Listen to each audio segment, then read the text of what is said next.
웨스트민스터 소위를 본다 제19문 참 오랜만에 하죠. 예. 인류의 비참한 상태에 대해서 이제 살펴보려고 합니다. 인류의 비참한 상태. 여러분이 어려서 만약에 부모님과 헤어졌다. 딱 그림만 봐도 뭔지 아시겠죠? 예. 그 다음에 이제 아프리카 애들이에요. 이제 동남아 애들입니다. 중국인가? 다 뭐 같아 보여요? 쟤들이? 네, 고아 같아 보이죠? 딱 보기에도. 여러분이 어려서 부모님과 헤어져서 고아가 됐다. 뭐 돌아가셨는지 어떤지도 모르고 어쨌든 부모님의 생사를 몰라요. 그래서 지금 여러분 어떻게 됐을 것 같습니까? 생각을 안 해봐서 모릅니다, 그지? 근데 뭐 우리가 굳이 뭐 TV나 영화를 안 봐도 답은 뻔하지 않습니까? 고아로 사는 인생이 얼마나 불안하고 답답합니까? 참 괴로울 거예요. 보통의 애들은 엄마 아빠한테 고민을 얘기하고 엄마 아빠가 그 문제를 해결해 주지만 고아는요 누구 상의할 사람도 없고 그죠? 매일매일이 고통일 겁니다. 바로 이 19문답은요 이 점에 대해서 지금 이제 말을 하려고 하는 거예요. 그래서 우리 이제 19문을 한번 읽어볼 텐데 다 같이 읽어봅시다. 자, 그럼 답은 또 뭡니까? 답도 읽어봅시다.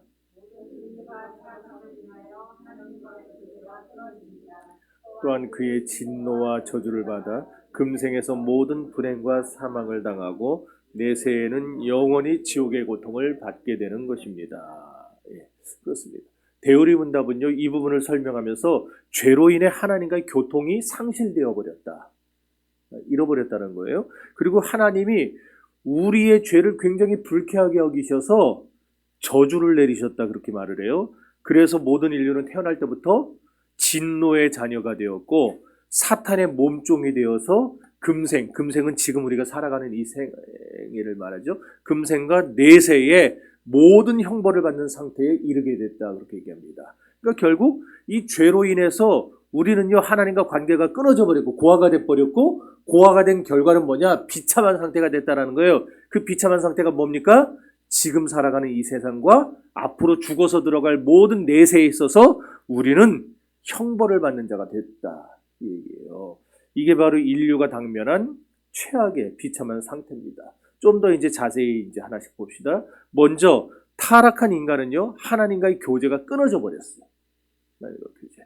원래 하나님은 사람을 지으실 때요 사람이라는 단어를 제가 예전에 몇 번 설명했던 것 같은데 이 사람이라는 단어가 헬라어의 안트로포스라는 단어입니다. 안트로포스라는 것은 위를 바라보는 자라는 뜻이 위를 바라보는 자. 위, 곧 하늘을 바라보며 사는 자들입니다. 그래서 하나님은 우리를 위를 바라보며 하나님과 교제하는 자로 만들으셨어요. 그래서 우리와 늘 교제하기를 원하셨습니다. 근데 죄로 인해서 이 교제가 끊어져 버린 거예요. 그래서 사람들은 그 끊어진 관계를 그리워합니다. 그러지 않겠어요? 연애를 잘하다가 이게 파토가 나버렸어요. 갑순이와 갑돌이가 서로 시집가고 장가갔지만 늘 달을 보면서 그리워하는 것 같이 하나님과의 교제가 끊어졌지만 하나님을 그리워하는 마음이 있어. 그런데 그 자리에 하나님이 계셔야 될 자리에 이 죄로 인해 타락한 사람들은요 영이 어두워졌으니까 여기다 엉뚱한 걸 갖다 놓기 시작합니다. 그 갖다 놓는 게 뭐예요? 돈을 갖다 놓고 쾌락을 갖다 놓고 술이나 마약 같은 거 갖다 놓고 이런 세상의 것들을 자꾸 갖다 놓는 거예요. 그렇다고 해서 그것들이 하나님의 자리를 대신할 수 있겠어요? 하나님 자리에 저렇게 갖다 놔버렸잖아요. 대신할 수 있어요? 저런 것들이? 못해요. 하나님이 주시는 평안을 우리에게 줄 수가 없고 하나님이 주시는 은혜와 축복을 우리에게 줄 수가 없어요. 도리어 하나님이 주시는 것들을 못 주고 뭐만 갖다 주느냐? 영혼의 갈증만 갖다 주는 거예요. 목마를 때 음료수 마시면은 싹 가시는 것 같지만은 금세 다시 목마르게 되죠. 물하고 음료수는 틀린 겁니다. 네. 목마를 때 음료수 같은 거 계속 들이켜 보세요. 나중에는 탈수증 와요. 그러니까 우리는 하나님이 계셔야 될 자리에 하나님을 모셔놔야 되는데 그 자리에 엉뚱한 다른 것들을 갖다 놓기 시작하면은 우리 영혼은 계속 갈증을 느끼고 결국 우리 영혼은 피폐해지고 망가질 수밖에 없는 거예요. 여러분이 잘 아시는 구약의 전도서라는 게 있어요. 전도서 누가 썼죠? 네, 솔로몬이 썼어요.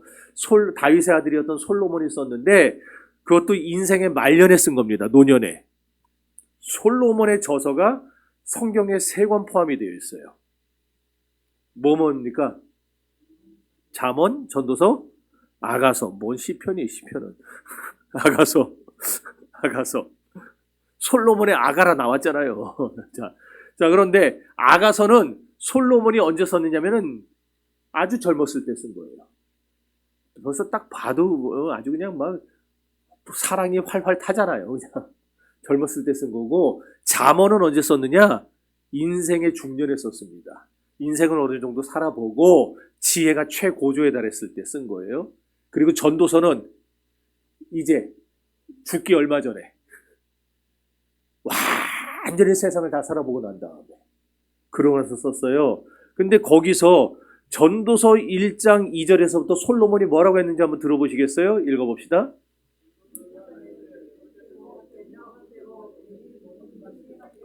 아멘. 여러분, 만약에 일개 필부가 뭐 저 같은 사람이 이런 고백을 했다 그러면은 사람들이 코웃음 칠 겁니다. 지가 뭘 얼마나 해봤길래. 근데 솔로몬은요, 이 세상의 모든 권력과 모든 쾌락과 모든 것을 다 누려본 사람 아니에요?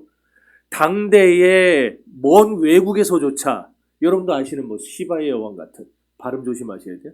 그 시바의 여왕 같은 사람이 솔로몬의 지혜를 경험해 보려고 그 엄청난 예물을 가지고 찾아올 정도였잖아요. 솔로몬은요, 하루에 먹는 음식만도 그렇게 하루에 자기를 찾아오는 손님들에게 대접을 해야 될 거 아니에요. 우리도 우리 교회 찾아오는 손님에게 밥을 대접하고 돌려보내야 될 거 아니에요. 자, 그렇게 쓰여지는 식량망도 어마어마했는데 열왕기상 4장에 보시면은요, 열왕기상 4장에 그걸 안 나와요. 절 보세요. 고운 가루 7kg. 그러니까 우리 그냥 쉽게 얘기해서 밀가루라 칩시다. 밀가루 7kg. 그 다음에 보통 밀가루 14kg. 그러니까 밀가루가 21kg가 드는 거예요. 그 다음에 축사에서 기른 소 10마리. 그리고 초원에 풀어놓아 방목한 소 20마리. 왜 거짓말 같아요? 왜 그런 눈을 쳐다보세요? 열왕기상 4장을 찾아보세요. 나중에 가서. 양 100마리. 사슴, 영양, 노루, 살찐 새들. 뭐 이거는 뭐 헤아릴 수 없고, 이게 딱 하루치 양식이에요. 하루치 양식. 그러니 솔로몬이 돈으로 따지면은 얼마나 대단한 재벌이었겠어요. 뭐 이재용이라고 이렇게 먹을 수 있겠어요? 전 세계 재벌 다 합쳐놓은 것보다 더 부자였던 것 같아요. 그런 어마어마한 부자였죠. 권력이란 권력은 다 누려봤죠. 명예, 최고의 자리까지 올라가 봤죠. 모든 걸 다 해본 사람이 죽기 전에 뭐라고 했다는 거예요? 헛되고 헛되니 모든 것이 헛되도다 그런 거예요. 그러니까 결국 사람이 하나님이 계셔야 될 자리에 돈을 갖다 놓고, 솔로몬처럼 명예 갖다 놓고, 권력 갖다 놓고, 쾌락 갖다 놓고, 술 갖다 놓고, 이런 모든 걸 다 갖다 놓는다 한들 하나님의 그 빈자리를 절대로 채울 수가 없는 것입니다. 믿습니까? 그래서 오늘 본문은 이렇게 선언합니다. 죄의 싹은 사망이요, 하나님의 은사는 그리스도 예수 우리 주 안에 있는 영생이니라. 그런가 하면 히브리서 9장 27절에서는요 이렇게 말합니다. 사람에게 정해진 것이요 그 후에는 심판이 있으리라. 이렇게 선언하고 있어요. 그렇습니다. 여러분, 사람이 하나님과의 끊어진 관계를 회복하지 못하면요 우리를 기다리는 건 뭐가 기다려요? 사망이 기다립니다. 그리고 지옥의 형벌이 기다리는 거예요. 이거는 성경 여기저기서 증거하는 내용들이죠. 자, 보세요. 읽어봅시다. 마태복음 3장 12절서부터.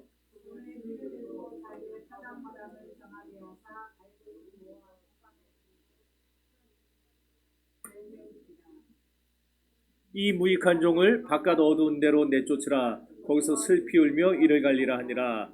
거기에서는 구더기도 죽지 않고 불도 꺼지지 아니하느니라. 또 그들을 미혹하는 마귀가 불과 유황못에 던지니 거기는 그 짐승과 거짓 선지자도 있어 세세토록 밤낮 괴로움을 받으리라. 또 왼편에 있는 자들에게 이르시되 저주를 받은 자들아 나를 떠나 마귀와 그 사자들을 위하여 예비된 영원한 불에 들어가라. 아멘.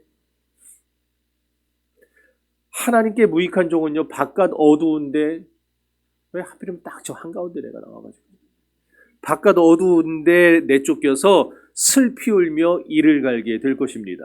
쭉정이는 영원히 꺼지지 않는 불에 던져져 태워질 것입니다. 그런데 그 불은 어떤 불이냐? 구더기도 죽지 않아요. 어마어마하게 뜨거운데, 제가 언젠가 몇 주 전에 수요일에 할 때 말씀 설교를 할 때 얘기를 했던 것 같아요.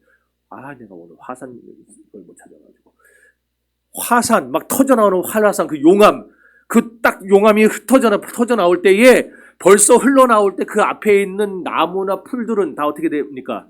새까맣게 타버리죠? 아직 오지도 않았어요. 저 위에서 지금 나오고 있어요. 근데 쫙쫙쫙쫙쫙쫙 새까맣게 타버립니다. 나중에 그 영상을 제가 진짜 찾아가서 내가 보여드릴게요. 그럼 그게 뜨거운 불이겠어요? 안 뜨거운 불이겠어요? 뜨거운 불이죠. 근데 지옥에 있는 불은요, 그것보다 7배가 아니죠. 70배나 더 뜨거운 불일 텐데, 구더기도 안 죽는데요.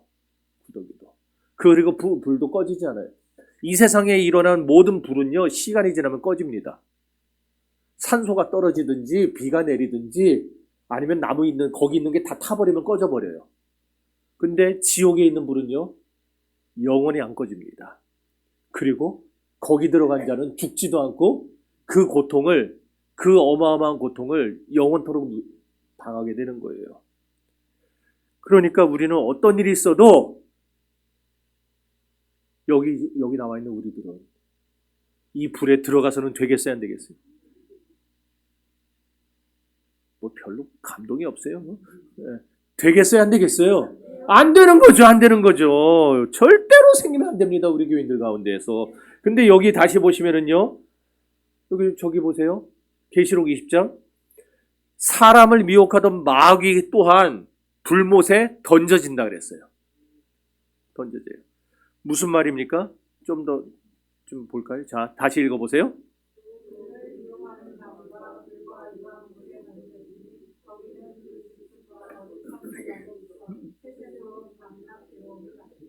무슨 말이에요? 우리는 착각을 합니다. 지옥을 마귀가 다스린다고 착각을 해요. 지옥에는 마귀가 지금 주인 노릇하고 있는 것 아닌가? 아니에요. 사탄 마귀는 지옥의 우두머리가 아닙니다. 보스가 아니에요. 걔네들도 피조물일 뿐이에요. 피조물이에요. 그래가지고 사람을 타락시키고 유혹한 걔네들은요, 마지막 날 똑같이 지옥불에 던져지는 거예요. 그렇다면 지금 우리가 읽어본 이 5가지의 구절이, 이 내용들이 우리에게 명확하게 보여주고자 하는 바가 뭐냐? 바로 하나님은 죄를 그 무엇보다도 미워하신다는 겁니다. 지금 이 5구절은 지금 그걸 말하려고 하는 거예요. 하나님은 죄를 미워하시는데 지극히 미워하신다라는 거예요. 그리고 하나님이 죄를 미워한다는 이 사실을 가장 뚜렷하게 입증하는 증거가 있는데, 그 증거가 뭐냐? 십자가입니다. 왜요? 하나님은 인간을 사랑하시지만, 우리 권사님을 사랑하시지만, 권사님이 예수 믿기 전에 지었던 죄들, 아담으로부터 전가받은 죄, 이 죄는 용서할 수 없는 분이세요. 그래서 그 죄 문제를 먼저 해결을 해야 되는데, 우주 만물 어디에도 이 죄 문제를 해결할 줄 수 있는 방법도 없고 존재도 없는 거예요. 그래서 하나님이 아무리 이 세상 우주 만물을 뒤져봐도 방법이 없으니까 하나님 편에서 방법을 찾아냈는데, 그 오직 하나의 방법이 뭐냐? 창조주가 대신 죽는 것뿐이었습니다. 그래서 하나님의 아들 예수 그리스도께서 사람의 죄를 대신 짊어지고 십자가에 못 박혀 죽으심으로 형벌을 대신 받으셨어요. 내가 받아야 될 형벌을 대신 받은 겁니다. 그렇게 죽으심으로 말미암아 우리가 그리스도 안에서 다시 살아나게 됐고 의롭다함을 얻게 된 겁니다. 이걸 다른 말로 할 때 뭐냐? 결국 십자가는 뭐예요? 우리의 죄 용서를 위해 필요한 최소한의 고통이라는 거예요. 그렇다고 한다면 죄야말로 얼마나 끔찍한 것인지를 모릅니다. 죄는 정말 끔찍한 거예요. 우리는 알게 모르게 죄를 먹고 마시고 즐기며 살아가고 있는데, 죄는요, 하나님과 사이를 낼 만큼 끔찍한 겁니다. 그러므로 우리는 십자가를 볼 때마다 반드시 이 2가지를 기억해야 되는데, 뭘 기억해야 되느냐? 자, 첫째,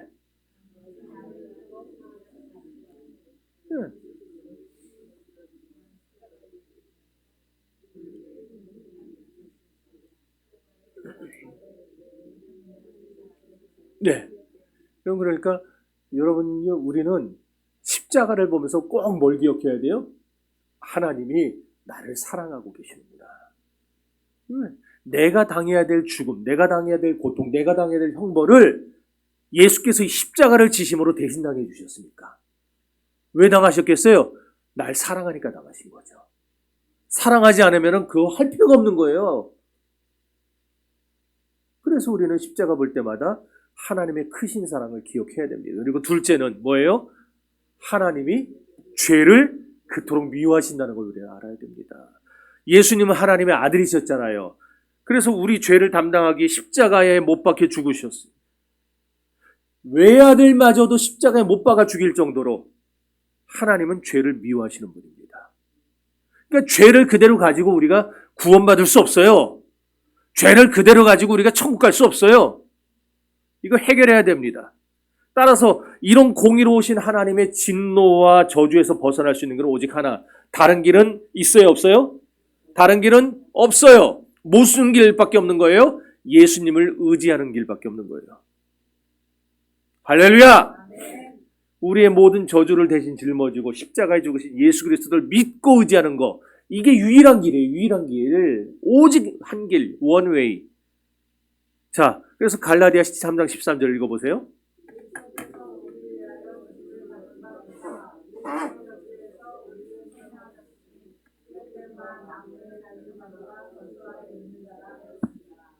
로마서 4장 25절.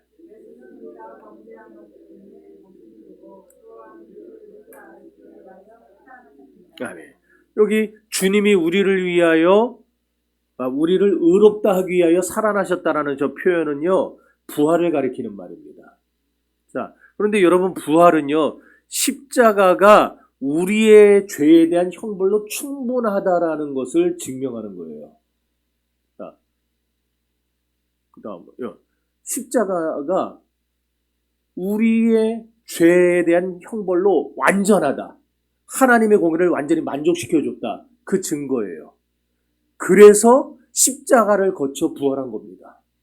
그러니 여러분들은요, 예수께서 우리 죄를 대신 지고 십자가에 죽으셨다 사흘 만에 부활한 사실을 믿는 자들은 어떻게 되는 거예요? 우리가 죄에 대한 형벌을 완전히 갚았으니까. 우리가 갚은 건 하나님이 갚아준 거지만 어쨌든 이제 우리가 갚아야 될 죄의 값을 다 갚았어요. 그러니까 이제 우리는 어떻게 되는 거예요? 하나님과의 교제가 회복되는 겁니다. 이제는. 네. 아까 하나님과 교제가 망가졌던 게 이제 십자가가 완전히 우리의 죄에 대한 공의를 만족시켜줬기 때문에 그걸 믿는 자들은 그 사람이 조금 모자라도 상관없고 그 사람이 뭐 돈이 많은 부자여도 상관없고 그 사람이 가난하고 병든 자라도 상관없고 어느 누구라도 예수님의 십자가를 믿고 예수님의 부활을 믿는 자들은 하나님과의 교제가 회복되는 겁니다. 믿습니까? 그렇다면은 이렇게 회복된 성도의 삶은 그 순간부터 어떻게 바뀌느냐? 천국을 소망하면서 살아가게 되는 거예요. 천국을 소망하면서. 그리고 예배하면서 살아가게 되고 기도하면서 살아가게 되는 겁니다. 그렇다면 이렇게 믿음으로 살다가 우리가 죽을 때에 우리 성도들은 어떻게 되느냐? 그리고 반대로 끝까지 예수 믿기를 거부한 자들은 어떻게 되느냐? 자, 읽어봅시다. 신자가 죽을 때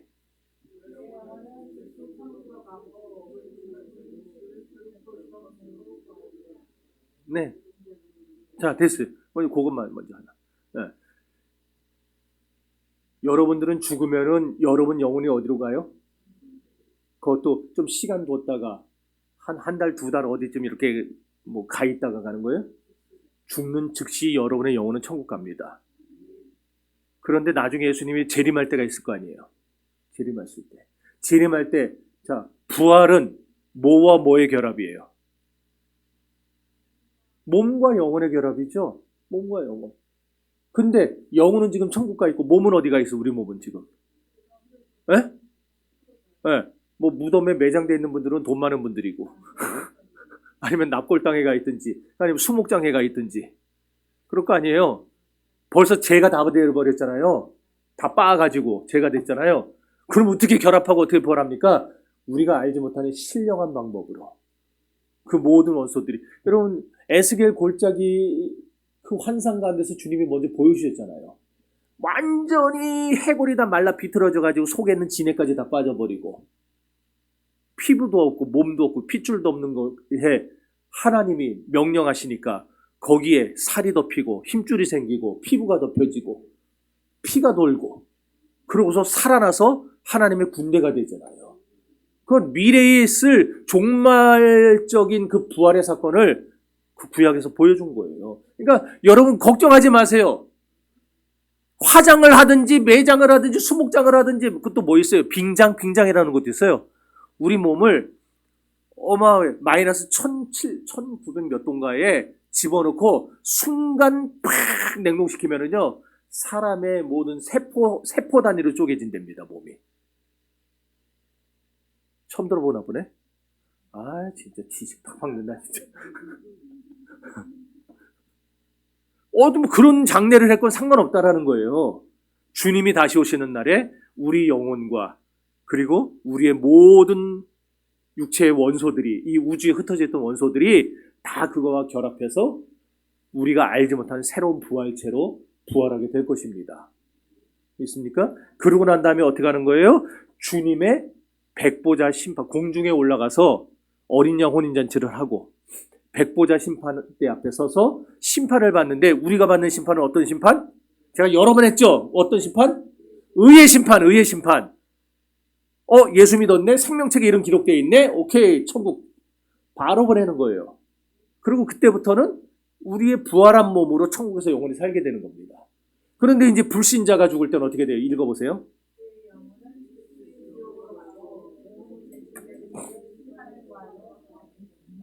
예. 자, 불신자들도 죽으면은요, 그 영혼은 즉시입니다. 즉시 어디로 가요? 우리는 어디로 갔고? 천국으로 갔는데 불신자들은 지옥으로 갑니다. 그럼 그 사람들의 몸은 어디가 있어요? 우리랑 똑같겠죠. 매장했든지 화장했든지 수목장했든지 뭘 했든지. 그런데 그들도 주님 재림하실 때 부활을 할까요 안 할까요?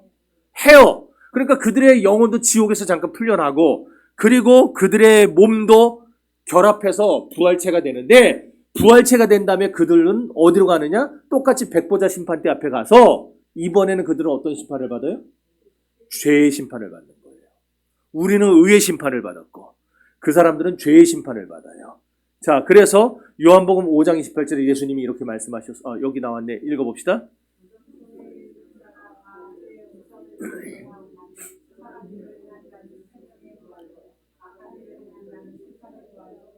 아멘. 선한 일을 행한 자는 예수를 믿는 일. 악한 일이라는 것은 예수를 거절하고 부인하는 일. 뭐 나쁜 짓 하고 그게 아니에요. 예수를 믿었냐 안 믿느냐 그 차이예요. 자, 이제 여기까지 딱 정리가 됐죠?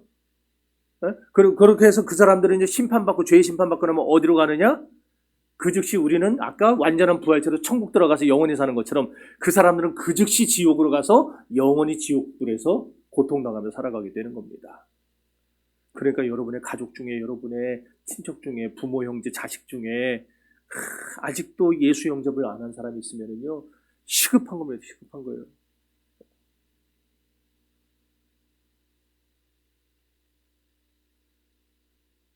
지난주에요 49인가 50인가 된 사람이 목사님인데 돌아가셨어요. 근데 그분이요 엄청 건강한 사람이었어요. 선교사님이에요. 시온 둘이겠구나. 피지에 선교사로 가 있던 분이에요. 제 후배거든요. 뭐 신학교 후배가 아니고 제 이제 중고등부 때 후배였어요. 그 선교사님 누나랑 저랑 같은 동기였고, 얼마나 사람이 좋은지 모르고 참 신실한 분이에요. 또 운동을 운동하던 사람이라 우리 송 집사님 내가 만져봤는데 이만하더라고요. 말통이. 송 집사님보다 더해요. 그 사람. 마동석 같은 사람이에요. 이것도 안 접혀지는 거예요. 이래갖고.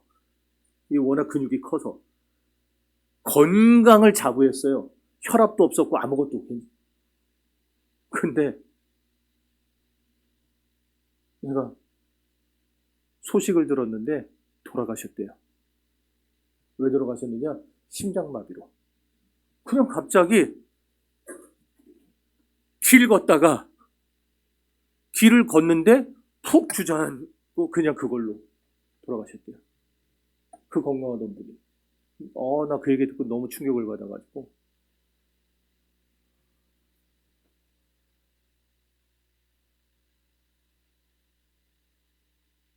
여러분, 언제 하나님 데려갈지 몰라요. 그분은 그나마 참 지금 주일 열심히 하다가 하나님 이제 사명을 다했는지 너무너무 힘들고 고통스럽거든요. 그 피지에서 선교사역 하는데.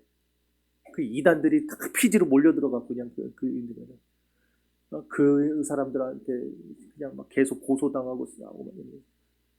이제 뭐 사명이 다해서 데려가신 거겠죠. 근데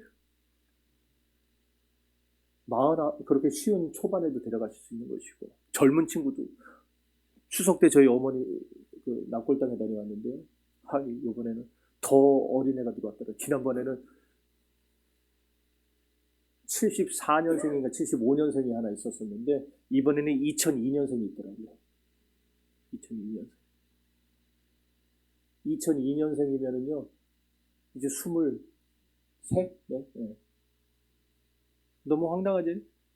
언제 갈지 모르는 거예요. 언제 갈지 모르는. 여러분들, 하나님 그 앞에 서게 될 날이 반드시 올 텐데, 여러분 정말 때를 얻든지 못 얻든지 주님의 복음을 전하며 살 수 있게 되기를 바랍니다.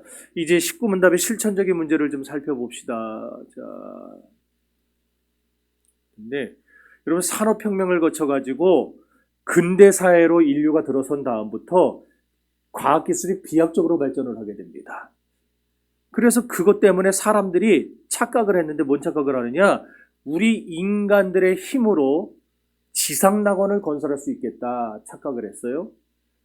그래서 인류가 세상이 행복의 처소가 되기를 소망하면서 근세 이전에는 신의 영역에 속했다고 여겨졌던 질병을 고치는 데, 사람의 병을 고치는 데.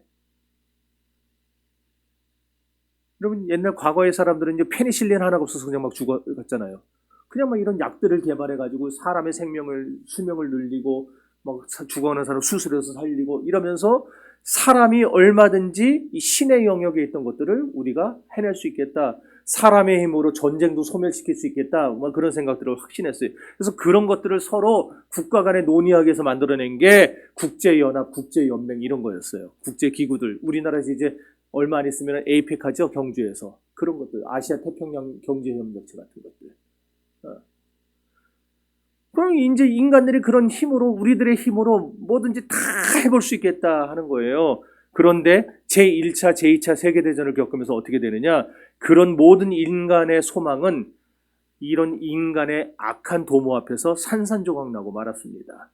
그래서 인류는 이렇게 비참한 역사를 체험하는 과정을 통해서 한 가지 문제점, 근원적인 문제점을 발견했는데 그 문제점이 뭐냐? 바로 인류의 모든 비참함의 원인이 어디 있느냐? 아담으로부터 물려받은 원죄에 있다는 것을 발견하게 된 거예요. 그래서 첫째로 우리는요, 우리의 죄의 심각한 대가를 철저하게 깨달아야 합니다. 그리고 두 번째로는 영원한 본향을 사모하는 신앙을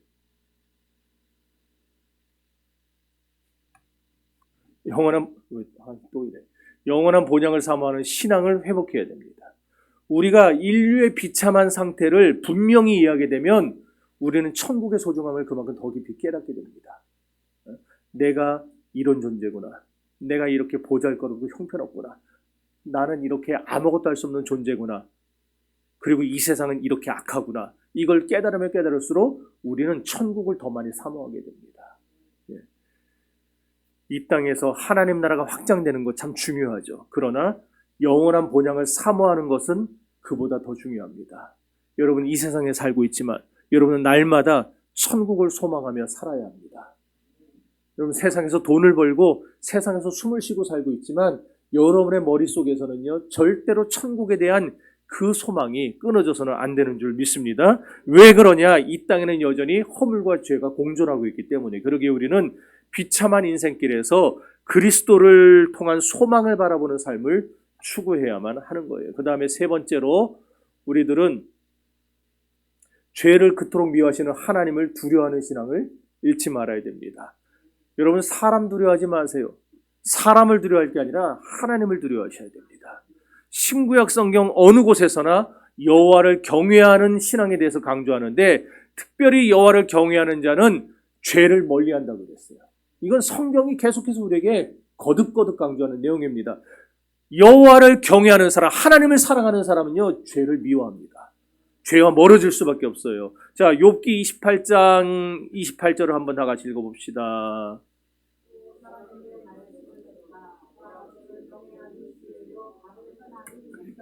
아멘.